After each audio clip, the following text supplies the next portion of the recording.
Hello everyone and welcome to Lowe's Motor Speedway in Concord, North Carolina. We call it Charlotte nowadays, and I thought Charlotte was the place in North Carolina where this racetrack is located, but I guess it's Concord. I don't know. We're here for the 2023 Triple A Shootout, I guess. I think that's the I think that's a decent sounding title. I think that works. You get the idea. It's the shootout. It's basically the sort of qualifying race for the All-Star race, which we might just might give the nice and easy title of the Triple A. There you go. Really creative. Of course, we could go for some other sponsors like Boyd Gaming or Martini and Rossi, but I don't know. We'll keep it simple for now. Leave the other sponsors on the table. And we'll just get straight to your starting lineup for this race. We've got the bottom 20 plus 5 extra cars in the field, and we're about to find out who those 5 extra cars are in a moment. Sort of bringing it back to, well, my days of making alt accounts and filling up my series with anime characters, whatever. So we got Sabrina Footlago starting alongside Max Davis on the front row. We got Dylan Abrahamian and Ash Shonevald in the second row. Then we've got Colin Cropley, Lucas Evans, Leroy Jenkins, Harry Langestein, Mo Zane, Annie Thomas, Montero Salin, Amy Hicks, Lyle Austin, Joe Allen, Reagan Whitlock, Adalberto Franco, Alga DeSanto, Rocky Johnson, Brittany White, and here we go.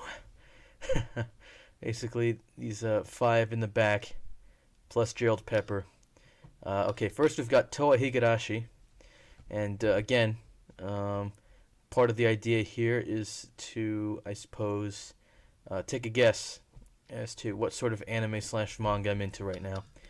We've got Giacomo Martini and Peter McGregor. Of course, they drove in the first 2 races of the season before getting replaced by Joey Trickle and Max Davis, respectively. I just realized that Max Davis is driving the number 22 for Bill Davis Racing, and this number 27 here is also a Bill Davis car, so I guess McGregor didn't get completely shunted out of the team. But Vittorio Savillo, who won the Subway 500? The race at Rockingham, is also driving a McDonald's Ford Taurus in the All-Star race. She qualified automatically because she won that race, of course, at Rockingham. So yeah, Martini and Savillo both driving the McDonald's Ford Tauruses, and we'll see how well they do today. Then we have Nozomi Onda, and I bet none of you will get that reference. It's not Nozomi Tojo, of course. Perhaps a little bit more recognizable, but you guys are NASCAR fans. You don't know anime, unless you're just really sad. And lastly, we have Hitohito Tadano. Hitohito, that's an interesting name. Obviously, that name is supposed to be a bit of a pun, or just a little bit of an in-joke. Not really an in-joke, but just a sort of a slightly joke name. I think it's obviously a legitimate Japanese name, but we'll just stick to Tadano for now. We'll see how long he lasts, starting at the back of the field.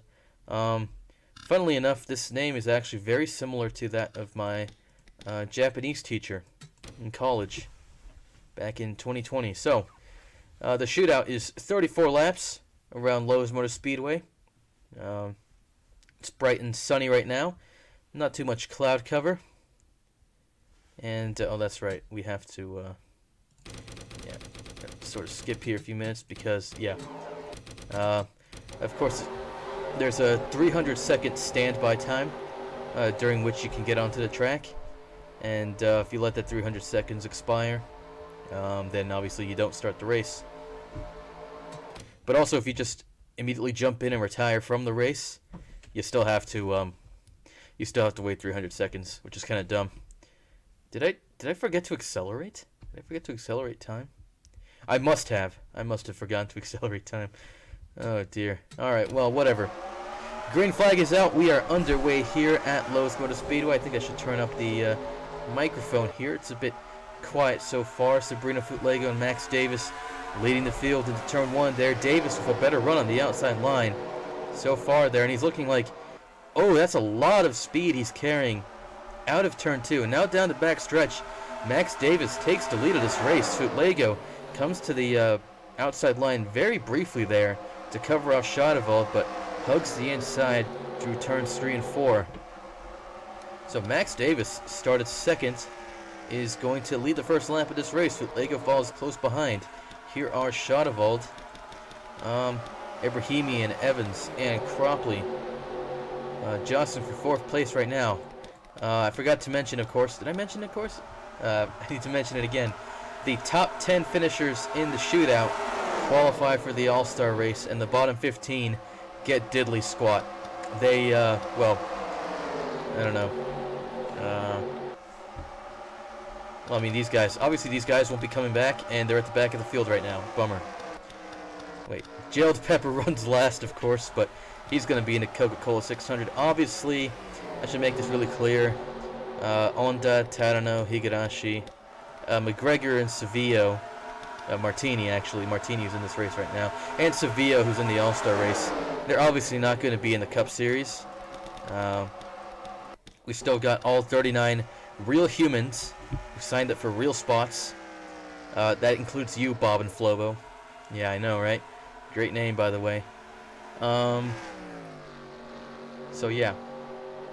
They're just here for the lulz. Honestly, they're kind of here for the lulz, but as you can see, they're sort of at the back of the field right now, and it doesn't seem too likely that they'll really affect much in this race here. Again, the important position here is 10th position, and I think you're going to find people fighting for that tooth and nail. Joe Allen currently occupies 10th spot right now. Andy Thomas is having a look at his position most likely in the coming laps here, but here's another fun thing for you, I guess. The winner of the shootout gets a bicentennial quarter. Yay. 25 cents. Pretty nice. And Max Davis is looking on for that bicentennial quarter right now. So there's something of an incentive to win the race, but I think that the real money is in the All-Star race, of course, where the Stage 1 winner gets a bicentennial $50. Nice. The, do I have one of these right now? Yeah. The winner of the second stage will get a bicentennial dollar. A nice old Eisenhower dollar coin. And the winner of the All-Star race, the final stage, gets a bicentennial $2 bill. Awesome. Who says there's not real money to be made in NASCAR? Certainly not the winner of the All-Star race here. We've got two Roush cars jostling for a second spot here. Colin Cropley following behind Sabrina Futlego. This is the highest up that Cropley's been in a race, I think. Obviously, he was up there at Richmond before the GOAT ruined his race. But, yeah, he's looking good here in this Triple A Shootout. We could have come up with a different name for it. Maybe we could have come up with a unique sponsor of some sort here. Here comes Colin Cropley on the inside, entering turn 2. I think Cropley's going to have that position without much issue here, but I think it's important here that we take a look at Joe Allen. Joe Allen under pressure from Harry Langestein. Langestein has the inside and some support from Andy Thomas, who could also be making a move to get past Joe Allen here. Allen's chances of making it into the All-Star race in jeopardy now. He's going to beat Langestein to the line, but Langestein has the inside. Andy Thomas falls to the outside. Reagan Whitlock now following Langestein. Still neck and neck, but I think Langestein's going to have a better exit. Heading down the back stretch now. And he files in front of Joe Allen here. Harry Langestein takes 10th position. And Joe Allen is going to have to put in a lot of effort to get that place back here.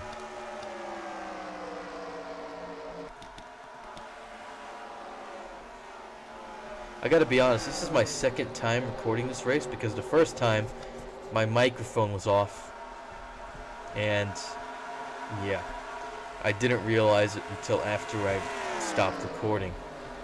So, this is actually my second time recording, so if I don't seem nearly as enthusiastic as before, that's why. But yeah, Harry Langestein now up into that critical 10th position here and pulling away from Joe Allen. Dylan Ibrahimian, who was up in the top 5 actually, finds himself in 9th here. He could be in a little bit of jeopardy. with his position here. He's fallen quite behind Salin. Shadowball all the way back down to 7th now. Remember, she started in 5th, I believe, this race. Mo Zane, Leroy Jenkins up into the 6th and 5th positions here. Lucas Evans able to get past Footlego as well, so Footlego also dropping spots here. Of course, these people can feel just a little bit more comfortable about their positions. I think they'll have not too much trouble getting themselves into the All-Star race. Triple A. Colin Crobley runs 2nd now, and it's all a matter of whether or not he can catch up to Max Davis, who's looking good for that quarter right now, which he could possibly use to buy some candy at a movie theater in one of those little dispensers that they always have outside the thing.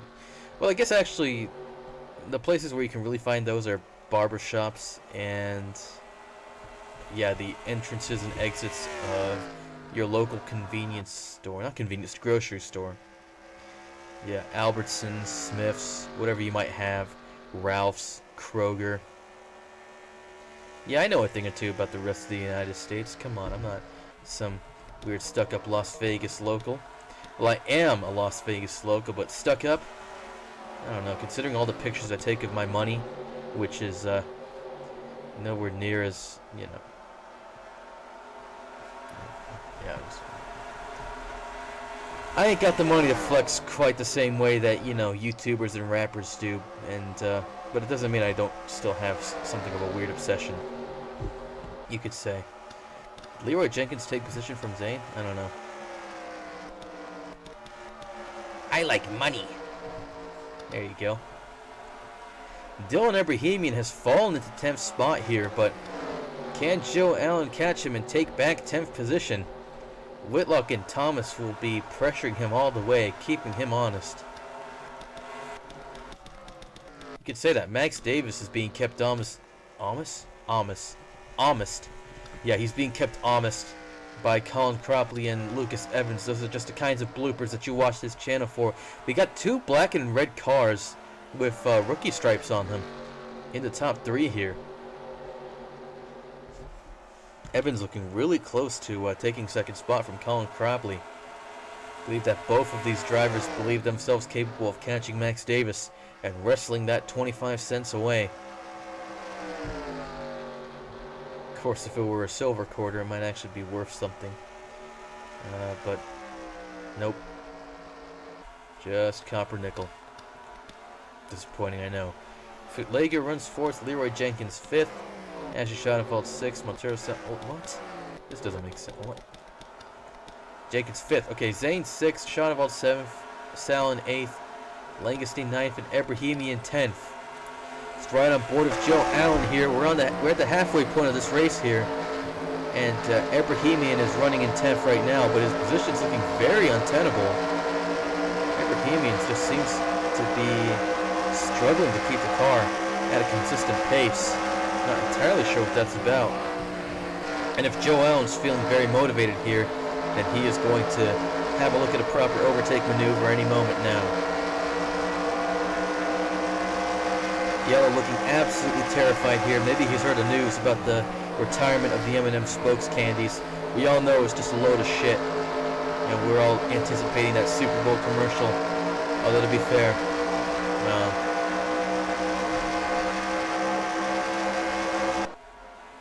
so I'm recording this race on February 6th, and so it'll probably be out after the Super Bowl, so that joke isn't even going to make sense anymore. And we'll already have found out the truth about Maya Randolph and the M&M spokes candies. More importantly here, it's a bad day for the M&M spokes candies and for M&Ms in general.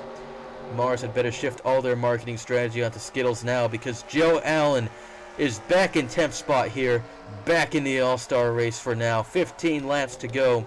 Max Davis continues to lead the race, continuing to slowly build that gap between himself and Cropley. Again, Cropley continues to keep him honest. Only 2 seconds separate them at present, but Max Davis just running an incredible race here. And, I mean, we are dealing, of course, with the bottom 20 in the point standings right now, but yeah, Max Davis is a car that's is a driver that can really wheel a car, put it in the top 10, put it in the top 5, challenge for the win. Of course, he almost had that win at Richmond, and before that at Bristol. Besides that, he has been putting in a number of good performances lately, so definitely a car that seems to belong in the top 20 of the point standings. Long way to go considering that he missed out on the first 2 races of the season, but he's still got plenty of time. We're only a third of the way through the season now. The Coca-Cola 600 next.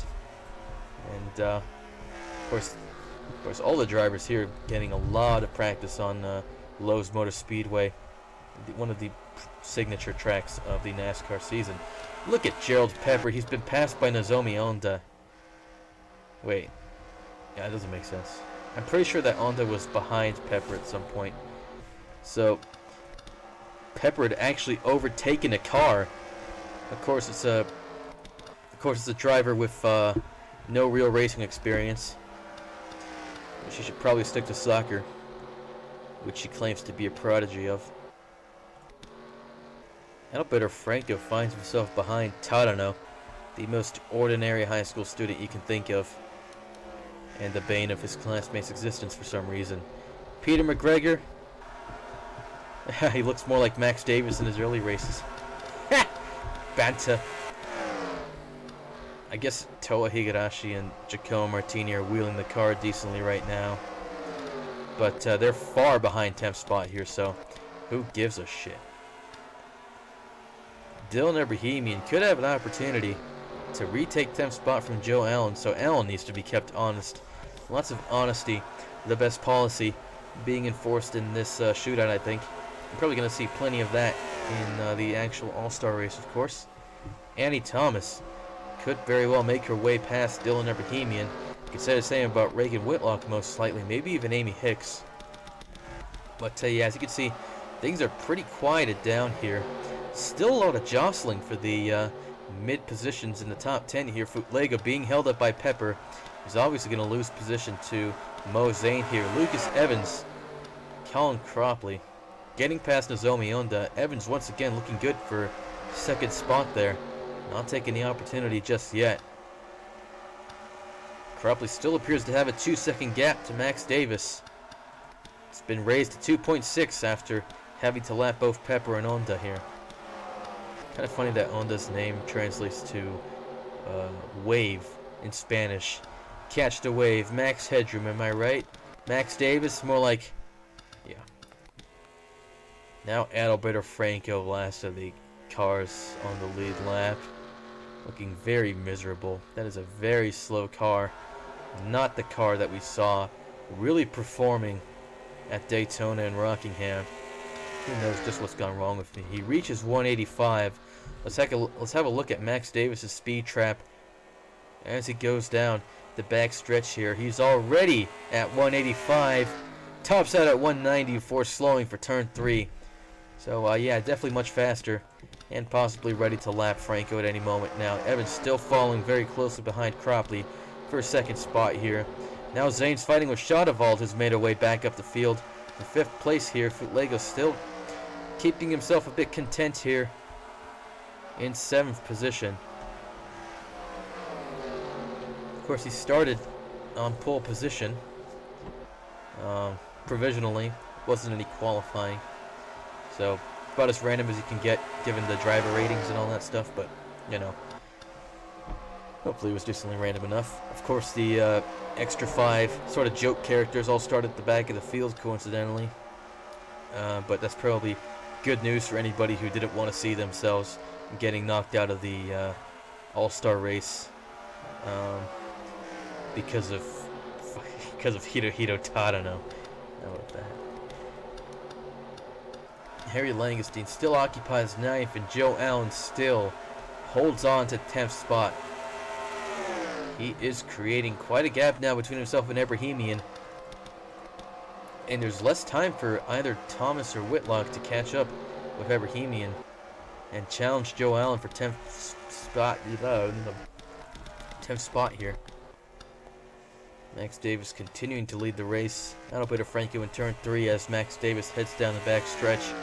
He's got 5 laps to go, 4 laps to the line. And I think everybody's more or less settled down into their finishing positions for this race here. Montero Salin trying to get past Sabrina Footlago. Perhaps Footlago has some reason to be worried. He's going to maintain 7th spot for now. Salin continuing to look for it. But yeah, Max Davis is looking on to win that bicentennial quarter. So, I don't know, I guess I'm actually obligated to send you a quarter. We'll have to wait and see how the All-Star race goes. So yeah. I don't know. Or maybe just consider it a joke. I guess I could. But also I'm cheap. I don't know. I'm a sad character. I hope that's obvious from the inclusion of Toa Higurashi in this race. Wheeling the car better than Lyle Austin, I tell you what. Giacomo Martini's fallen into 20th. I think he had the best chance of any of the extra drivers to get into the top 10 here, but obviously he squandered that. Peter McGregor, I don't know, he could see himself doing something good for Bill Davis Racing at some point. Who knows? Tadano, yeah, he was Tadano, whatever. Franco, what a disappointing result for Adalberto Franco, I gotta tell you. And of course, yeah. Onda and Pepper, wow. Pepper's getting laughed by Higurashi. White flag is out. Max Davis already heading down the backstretch. And yeah, very good race run by Max Davis. Led every single lap. 3 seconds ahead of Colin Cropley and Lucas Evans. Davis gets himself into the Triple A. Cropley, Evans, Jenkins, Zane, Shadowald, Footlago, Salin, Langosteen, and Allen. There's your top 10. And your top 10 are heading to the Triple A, folks, which means they get to stay put right here at Lowe's Motor Speedway, which is where the Triple A is being held. So, once again, yep. Allen, Langosteen, Salin, Footlago, Shadowald, Zane, Jenkins, Evans, Cropley, and Davis qualify for the All-Star race, and Max Davis wins himself a nice, shiny bicentennial quarter. Might actually be the dirtiest one I can pull out of my stack of quarters here, but still worth it, right? So, yep, once again, you're taking a look here at your top 10. And the All-Star race will be beginning shortly. Good stuff.